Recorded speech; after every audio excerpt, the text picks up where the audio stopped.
This is an article titled With and Without Straw, How Israelite Slaves Made Bricks. These are the authors right here. I'm sure some of you have seen this picture before. Sorry about the advertisements. I have no control over that. But right here it's titled With and Without Straw, How Israelite Slaves Made Bricks. This is not a BHI article. Black people did not make this article.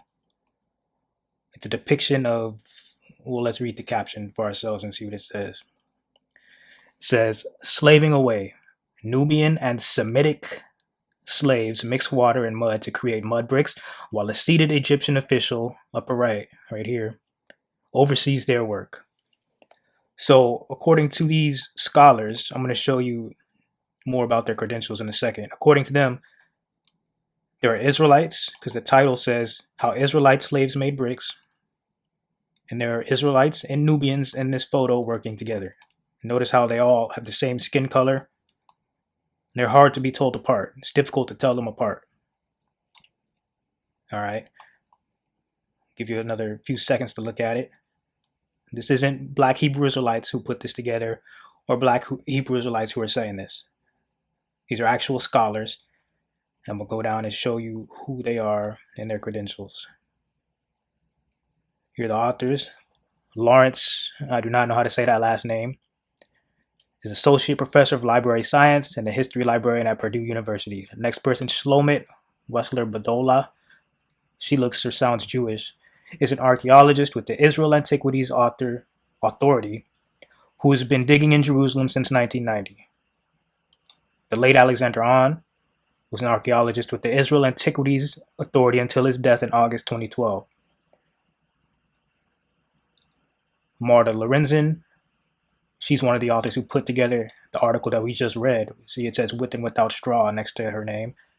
Is currently pursuing a PhD from the University of Edinburgh and holds a MA in Near Eastern Archaeology from the University of from the University of Florence, and a certificate in Historic Preservation from Columbia University. And the second person who put the article together that we just read is Jay Silverstein.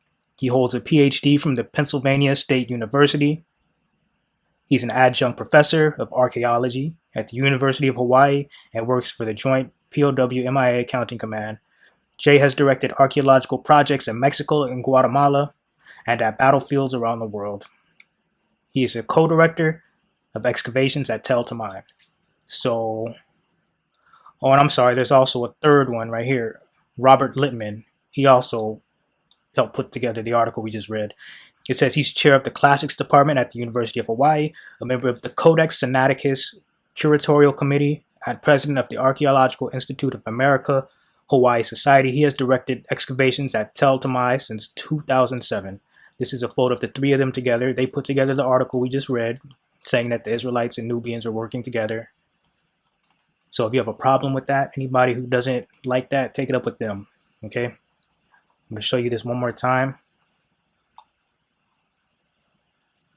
Okay, Israelites and Nubians.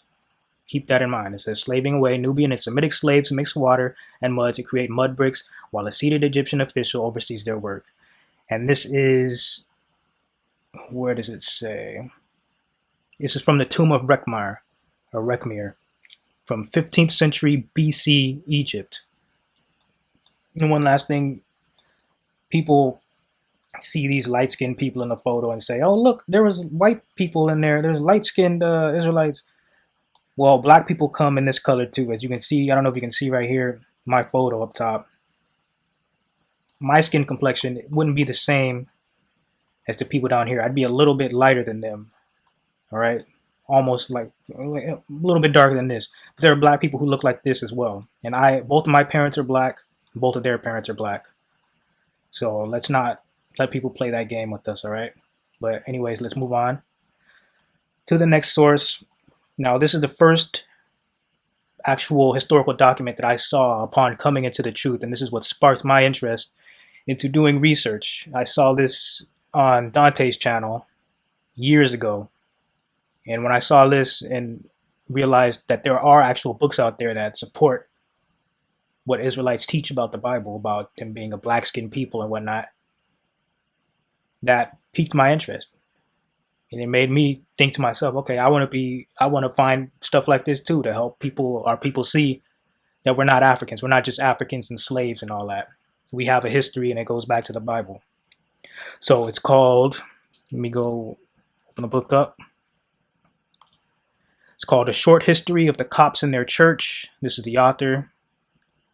When you go to the first page of the book, it tells you that it was originally written in Arabic and it was translated to English by another author in 1873, I believe, because that's when this was published. But we're going to go back and we're on page 72. I'm going to zoom in. It's going to coincide with what we just read in the previous article. Now, right here, you can see it says an account of how the Christians from among the Kibbut of Misr, the Copts of Egypt, came under the yoke of the Mussulmans, which is the Muslims, the Muslim Arabs, when they invaded Egypt, of the tribute they were by them made to pay, of their being made dependent on them, and of the events which happened in connection with it. So if you look up the Muslim invasion of Egypt, because that's what Muslimans means, it means Muslims. If you look up the Muslim invasion of Egypt that happened around 641 to 645 AD, 7th century. So this is a first-hand eyewitness account of what the invading Muslim Arabs saw when they first entered Egypt. And it was translated into English. So let's see what it says. We're on page 72. It says, know that the land of Egypt, when the Muslims entered it, was full of Christians, but divided among themselves into two sects, both as to race and to religion. The once part was made up of men about the court and public affairs, all Greek, from among the soldiers of Constantinople, the seat of government of Rome. Their views, as well as their religion, were for all of them Melkite, and their numbers was above 300,000, all Greeks. This is the part we want right here. It says the other portion was the whole people of Egypt, who were called Kibbut, and were of mixed descent, among whom one could not distinguish Copt from Abyssinian. Abyssinian is the old term for Ethiopian. It says, among whom one could not distinguish Copt from Abyssinian, Nubian, or Israelite, and they were all Jacobites. The word Jacobite here is referring to religion, I believe.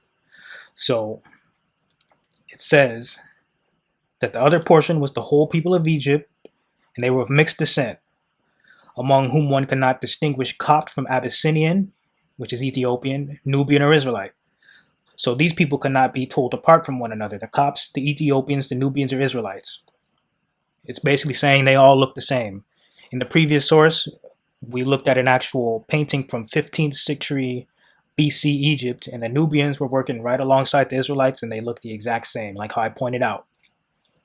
Now, this is a first-hand eyewitness account from the 7th century, hundreds and hundreds of years later, saying that the Nubians, Israelites, and Ethiopians could not be told apart from one another. Okay? So, very quickly, let's look at a photo of some Ethiopians. I'm sure we all know what Ethiopians look like, but let's just look at them just to solidify the point. These are Ethiopians. They are, according to modern science, so-called sub-Saharan Africans, black people. Some of them have nappy hair. Some of them have a little bit less nappy hair, but they're Africans nonetheless. Black people. Ethiopians. According to the first-hand account we just read from the 7th century Egypt, the Israelites could not be told apart from Ethiopians. This is how South Park portrays them. And it also said that the Israelites, the population, the Israelites, the Ethiopians, and the Copts, it said Nubians was another population within that group that made it hard for them to be distinguished from one another. These are Nubians, black Africans.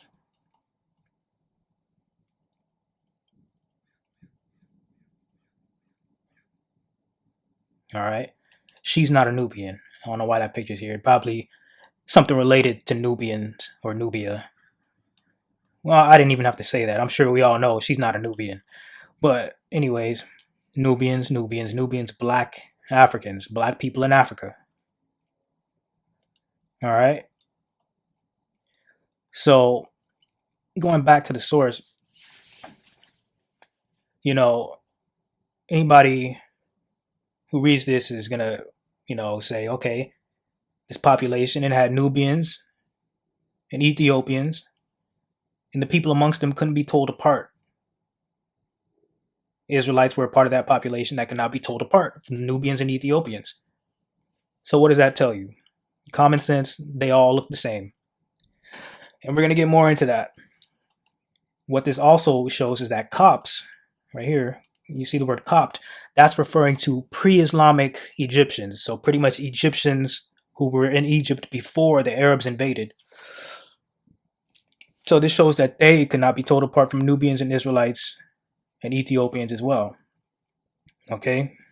People will try to tell you, oh, the Copts, we have images of them. They don't look black.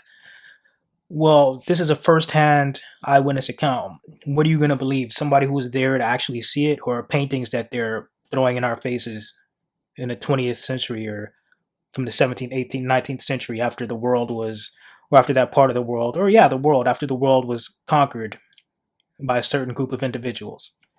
Okay? And one last thing before we move on to the next source, I wanted to show how people respond to this type of information when you bring it out. When we share information about black people being Israelites or Jews and we show historical documentation, you're always going to have people who, try to come against it and say, oh, no, you're reading it wrong. That's not what it means, blah, blah, blah. They'll try to come up with any excuse that they can because they, for whatever reason, don't like what they're seeing or hearing. This is a comment that was made by somebody named Danny on Facebook when I shared the source in a group.